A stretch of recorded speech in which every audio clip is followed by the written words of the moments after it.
Guys, now check your answers. Yesterday's exercise.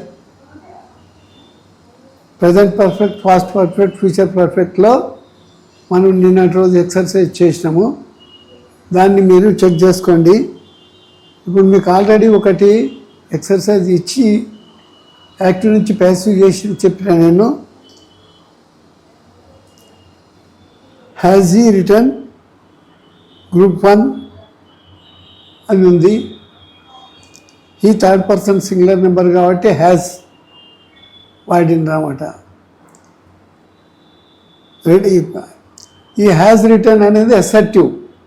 మొట్టమొదటి has రాసినాం అనుకో question అయిపోతుంది. హ్యాజ్ ఈ రిటర్న్ అని రాసి ఉన్నాడా గ్రూప్ 1 ఆబ్జెక్ట్ ఉంది కాబట్టి హ్యాజ్ గ్రూప్ 1.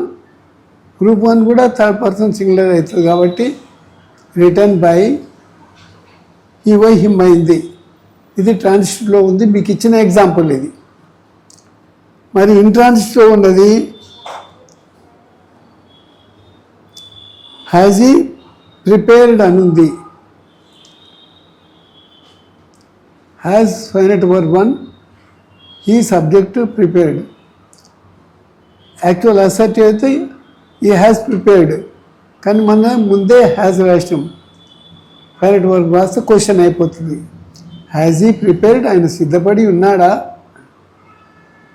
ఇది రెండు రకాలుగా చేయొచ్చు. ఏదైనా ఎందులోనైనా కానీ ప్రజెంట్ పర్ఫెక్ట్లో అయినా, ప్రజెంట్ టెన్స్లో అయినా, పాస్ట్ టెన్స్లో అయినా, ఫ్యూచర్ టెన్స్లో అయినా ఇంట్రాన్సిటివ్ రెండు రకాలుగా చేయొచ్చు. బాగా గుర్తుంచుకోవాలి. ఇక్కడ కన్ఫ్యూజ్ అసలు కావద్దు.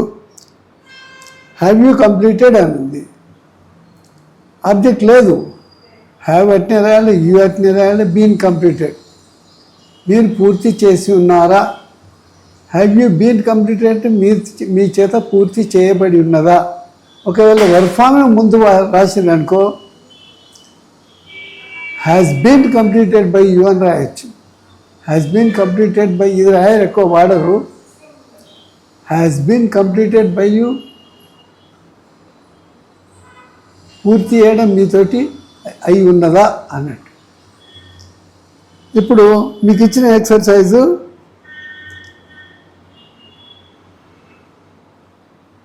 హ్యావ్ యూ కంప్లీటెడ్ అంటే have you been completed.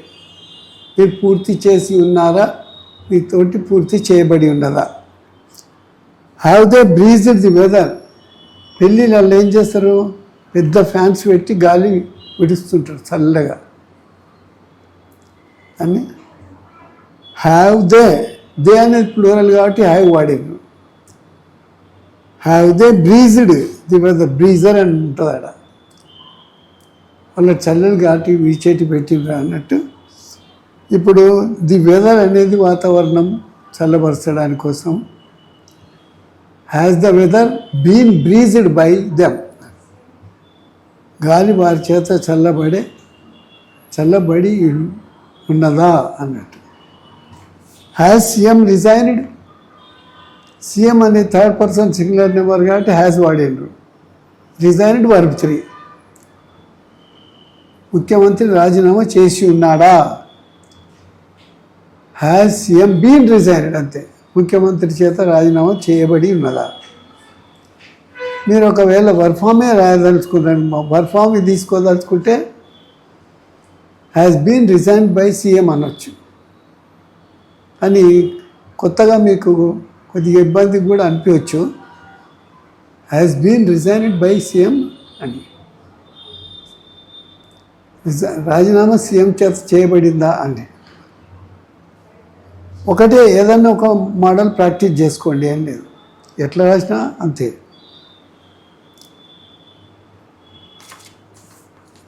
Has CM resigned his posts. చూడండి ఇక్కడ సీఎం థర్డ్ పర్సన్ కాబట్టి హ్యాస్ వాడిండు. Resigned verb 3. హిజ్ పోస్ట్స్ అతని యొక్క పోస్టులు. ఆయన పార్టీ ప్రెసిడెంట్గా ఉంటాడు, సీఎంగా ఉంటాడు, హోమ్ మినిస్టర్గా ఉంటాడు, ఇష్టమైన ఫైనాన్స్ మినిస్టర్ ఉంటాడు. ఏ పోర్ట్ఫోలియో అయినా తీసుకోవచ్చు. ఆయన 2-3 పదవులు ఉంటాయి ఆయనకు, పెట్టుకుంటారు. అప్పుడు హిజ్ పోస్ట్స్ అనేది ప్లూరల్ కాబట్టి హ్యావ్ వాడాలి. Have his posts been resigned by CM. అతని యొక్క పదవులకు సీఎం రాజీనామా చేసి ఉన్నాడా? హ్యావ్ వి లెర్న్డ్, మనం నేర్చుకొని ఉన్నామా? వి అనేది ప్లూరల్ కాబట్టి హ్యావ్ వాడినాం. వి హ్యావ్ లెర్న్డ్ అనేది అసర్టివ్, హ్యావ్ వి లెర్న్డ్ అనేది interrogative. Have we been learned అంతే, మనతో నేర్చుకొనబడి ఉన్నదా?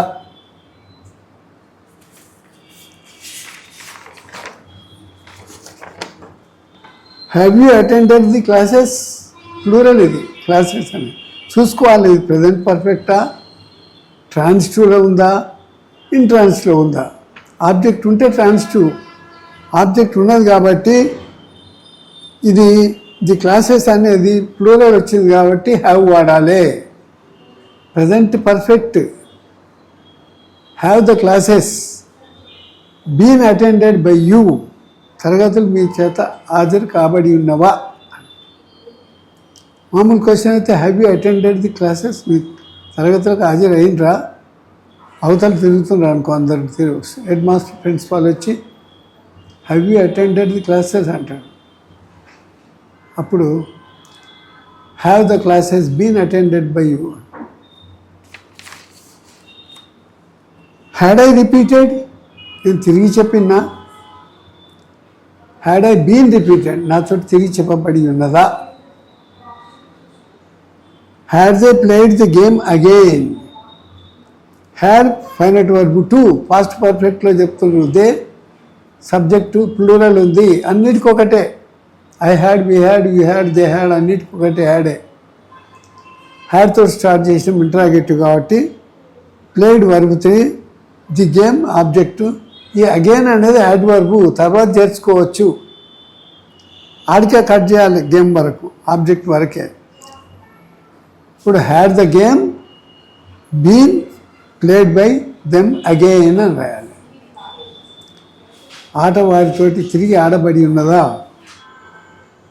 Had the poem been learnt by you, learnt by you, ఆ పద్యం మీ చేత నేర్చుకునబడి ఉండేనా?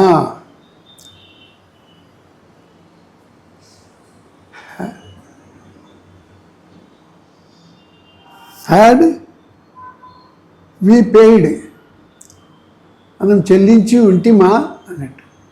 హ్యాడ్ వి బీన్ పెయిడ్, మన చేత చెల్లింపబడి ఉండేనా?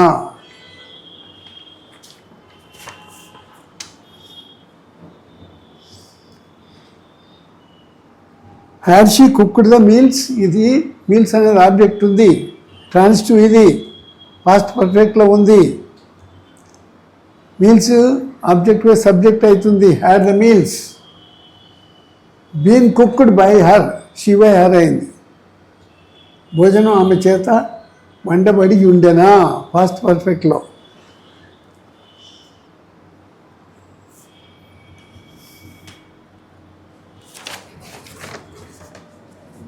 Had she dropped the bowl, ఆమె పాత్ర పడివేసి ఉండేనా. బౌల్ ఆబ్జెక్ట్ ఉంది.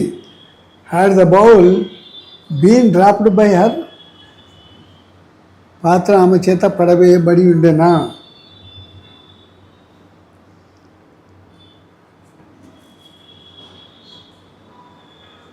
Had we paid the bill అని, మనం బిల్లు చెల్లించి ఉంటిమా.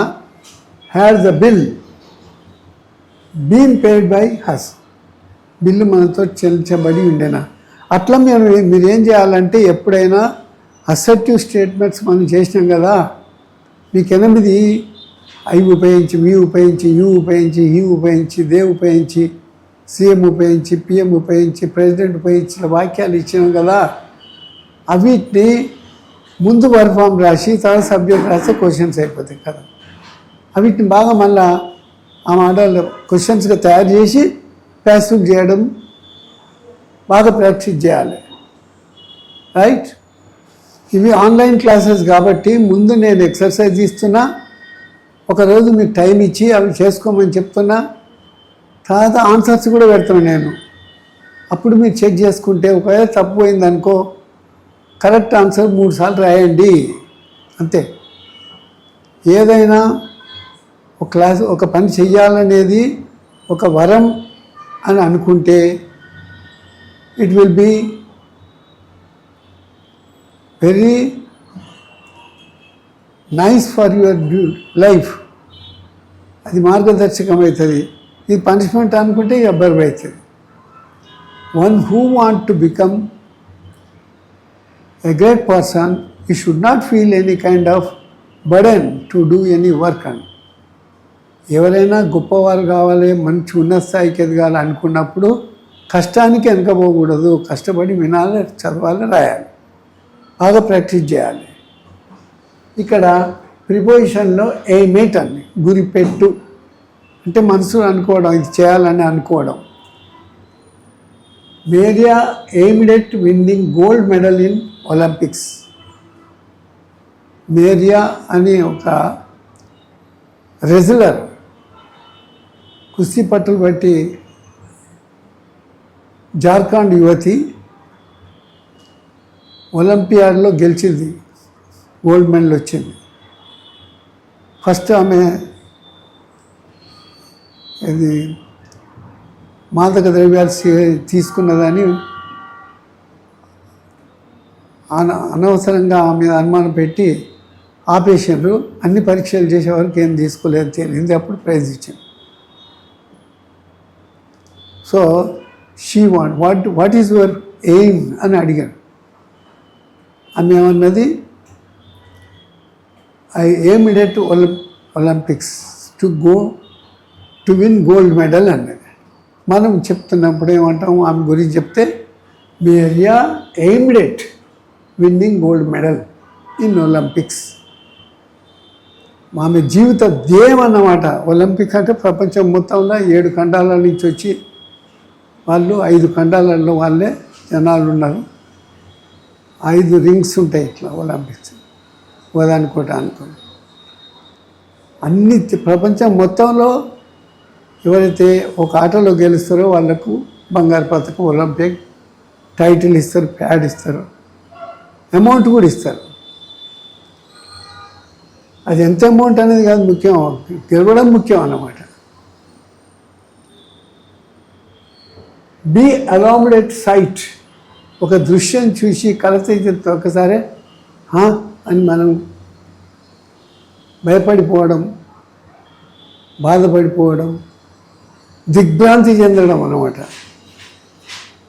She alarmed at the sight of murder. ఆమె కళ్ళు ముందు ఒకరిని చంపుతున్నప్పుడు చూసి ఒకేసారి భయపడిపోయింది అనమాట. అలామ్డ్ ఎట్, ఆ హత్య చూసి ఆమె కలత చెందింది. తేరుకోరు, కొందరు పడిపోతారు, కింద పడిపోతారు. ఈడియం, నానుడి. కమ్ అక్రాస్, ఈ వర్బు ఒక ప్రిపోజిషన్తో కలిసి వాడడం అన్నమాట, సబ్జెక్ట్లో వాడడం. అది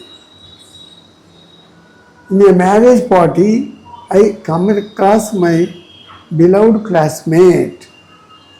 ఇన్ ఏ మ్యారేజ్ పార్టీ అనేది ఫ్రేజ్. ఐ కమ్ అక్రాస్, తటస్థపడింది అనుకోకుండా. ఆమె చిన్నప్పటి స్నేహితుడు, చాలా క్లోజ్ ఫ్రెండ్, ఆ పెళ్ళికి వచ్చింది అనమాట. In a marriage party I come across my beloved classmate. చిన్నప్పుడు ఒక 10 సంవత్సరాలు, 1 నుంచి 10వ తరగతి వరకు ఒకే తరగతిలో ఒకరి పక్క కూర్చున్న వాళ్ళు, వాళ్ళ చదువు అయిపోయిన తర్వాత ఉన్నత స్థాయికి ఎదిగి ఎక్కడెక్కడో ఉన్నవాళ్ళు, అనుకోకుండా పిల్లలు కలిసే వరకు యాక్సిడెంటల్గా జరిగిందనమాట. కలుస్తుందని అనుకోరు. అటువంటిప్పుడు ఈ వాక్యం ఇట్లా వాడతారు.